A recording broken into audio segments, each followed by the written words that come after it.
In this unit, we talk about scaffolding and how to work safely on it.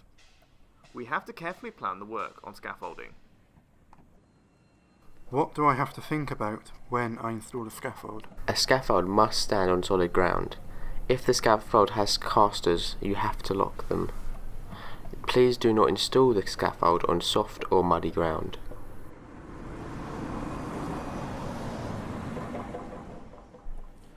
The scaffold boards are rectangular. The bars are round. The boards are flat, but very stable. Do I have to wear a helmet when I work on a scaffold? Of course you have to wear a helmet. Are there different helmet colours? Yes, there are white, blue, green and yellow helmets. Why do you wear a white helmet and us a yellow one?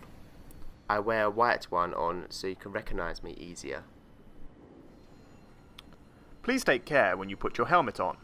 The helmet must be the right size for you, not too loose and not too tight.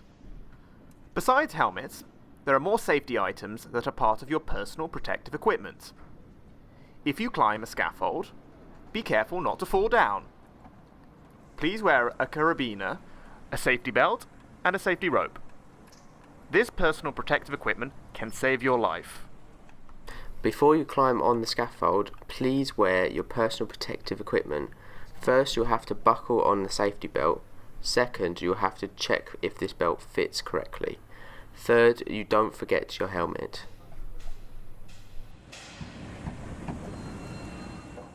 Let's go to another workplace, to the reinforcement and concrete construction.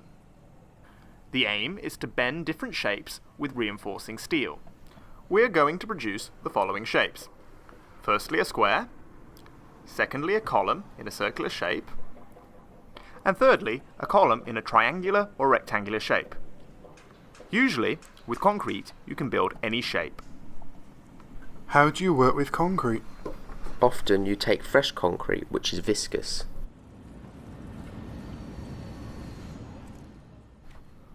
Columns hold a bridge. The columns can be round, oval, or rectangular. Concrete beams hold flat roofs. These beams cannot break. They must be very stable. This is true for all other materials made of concrete, including lintels. What do I need to make a concrete column or a concrete beam? You need the following. First, you need the concrete. Second, you need a reinforcement cage. Third, you need reinforcement bar spacers. And lastly, you need concrete formwork. The formwork must be very good. You must be careful and very accurate when you build it. Next step. Install the reinforcement bar spacers and lift the reinforcement cage into the formwork. Now we can pour in the concrete. Do you still remember the ingredients? Let's summarise what we've learned in this unit. There are different helmet colours. Green, yellow, blue and white ones. Please take care the helmet must fit you well to protect you.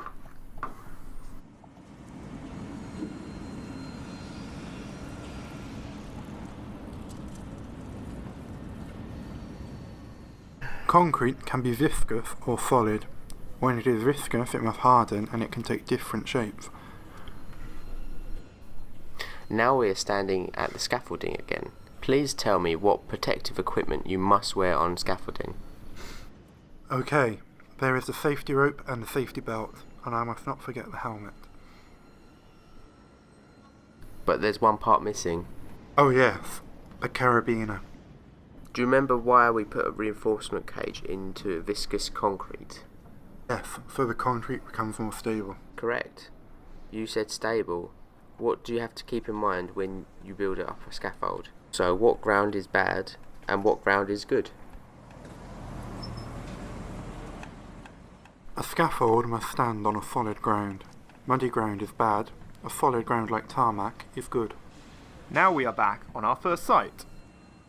Here we see many apprentices. They work on the scaffold. Please remember that working on a site can be dangerous. Keep your eyes and ears open and pay attention to where you step.